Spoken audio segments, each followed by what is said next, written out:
नमस्कार मित्रांनो, नशीबवाणी सिरियलमध्ये काय घडले आपण ते बघणार आहोत. अर्जुन दत्तूला भेटण्यासाठी आलेला असतो. त्यावेळेस खूप मोठा निर्णय घेतला आहे गिरिजाने असं तिचं कौतुक करत असतो. दत्तू पुढे सांगू लागतो. त्यावेळेस गिरिजा शब्द त्याचा कापते आणि दत्तू त्यानंतर निघून जातो. त्यावेळेस अर्जुन विचारतो, काय लपवतेस माझ्यापासून? त्यावेळेस काही नाही, जे सायलेंट सांगितलं आहे तेच मी केलं आहे असं ती बोलते. आता गिरिजा स्वतःच्या मनाशीच विचार करत असते. उद्यापासून तुला नागेश्वर यांच्या घरी राहायला जायचं आहे.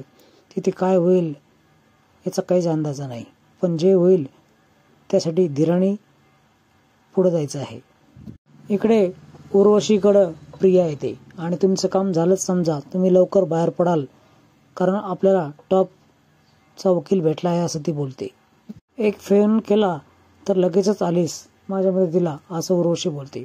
त्यावेळी सावीची मावशी म्हणजे माझी पण मावशी ना असं प्रिया बोलते आणि उर्वशीला जो सावीचा कॉल आला असतो तो कॉल देते. जग इकडचं तिकडं जरी झालं तर तुझं आणि रुद्राचं लग्न नक्की होणार असं उर्वशी तिला शब्द देते. तू आत्ताच इकडे येऊ नकोस, तुझी एंट्री मी फिक्स केली आहे असं उर्वशी बोलते. त्यानंतर प्रिया देखील तिचा निरोप घेऊन जाते. आता गिरिजा लोखंडे, तुझी लायकी दाखवायला लवकरच मी येते असं उर्वशी स्वतःशी बोलते. आता रुद्रा इकडे त्यावेळेस धानाला बसलेला असतो. त्यावेळेस गुलाबराव पाठीमागून धारदार खंजीर घेऊन उभा असतो आणि नागेश्वर स्वतःच्या मुलापासून मुकलं ना, तुला काय वाटतं ना हे आता कळेल असा तो विचार करतो. मनोभावे हा पूजा करत असतो तर गुलाबराव एक एक पाऊल त्याच्या पुढे पाठीमागच्या बाजूने येत असतो. तो त्याला मारणारच. त्याच वेळेस एक बांबू त्याच्या डोक्यात पडतो आणि तो बेशुद्ध होतो. रुद्राला मात्र हे काही माहीत नसतं.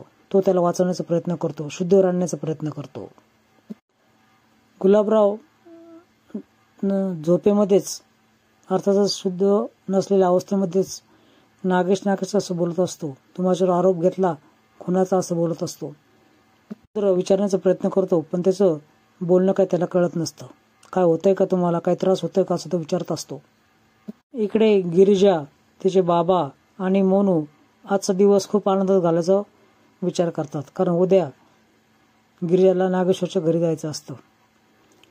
त्यावेळेस दोघेही बाजारात जातात, पण बाजारातून आल्यानंतर दत्तू मात्र गिरिजाची मात्र नजर काढतो. इकडे नागेश्वर सुभानरावला सांगत असतो की गिरिजाच्या काही ठिकाणी सह्या घ्यायच्या आहेत. त्याच वेळेस वासंती त्या ठिकाणी येते. वासंती विचारते की गिरिजासाठी चांगली साडी घेऊयात का? त्यावेळेस नागेश्वर बोलतो, चांगलं खणणाराच घ्या ना आणि मोठा कार्यक्रम करा आणि ते कार्यक्रम सर्व फोटो पेपरमध्ये पब्लिश करा. त्यावेळेस पेपरमध्ये का बरं? कार्यक्रम तर घरगुती आहे ना. त्यावेळेस नागेश्वर बोलतो, तिचा कुठलाही कार्यक्रम घरगुती नसणार आहे. आम्ही एका दगडामध्ये दोन पक्षी मारणार आहोत. एक म्हणजे आमची गेलेली इमेज परत येईल आणि तिचं नशीब आम्हाला भेटेल, म्हणजे आम्हाला पार्टीचं तिकीट मिळेल इलेक्शनसाठी. एकदा का आमदार मी झालो मग बघता येईल पुढचं काय करायचं ते. वासंतीला तर खूप राग येतो. स्वतःच्या मुलाच्या सुखाचा त्यांनी सौदा केलेला असतो राजकारणासाठी. इकडे गिरिजा सर्व फॅमिलीसह असते आणि ती दोघांनाही गाज भरवते. आता उर्वशी जेलमधून सुटलेली असते. ती घरी येते. नागेश्वर बोलतो, अरे वा दीदी, वेलकम बॅक. तुम्हाला काय वाटलं मी रस्त्यावर पडले आहे का? सुटली मी. तुम्हाला वाटेल तेव्हा आम्ही जेलमध्ये जाऊन तुम्हाला वाटत तेच आम्ही बाहेर येऊ असं वाटलं का तुम्हाला असं ती बोलते. तुम्हाला पश्चाताप झालाच पाहिजे. नागेश्वर घोरपड्याच्या विरोधात तुम्ही बोललात याचा पश्चाताप तुम्हाला झालाच पाहिजे असं नागेश्वर बोलतो. त्यावेळेस उर्वशी त्याला चॅलेंज देते की काहीतरी झालं तर रुद्रा आणि त्या गिरिजाचं लग्न मी होऊन देणार नाही.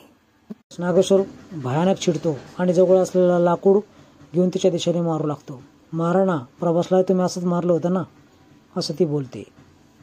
तुमच्या कित्येक सुखाच्या क्षणाची वारसदार आहे मी.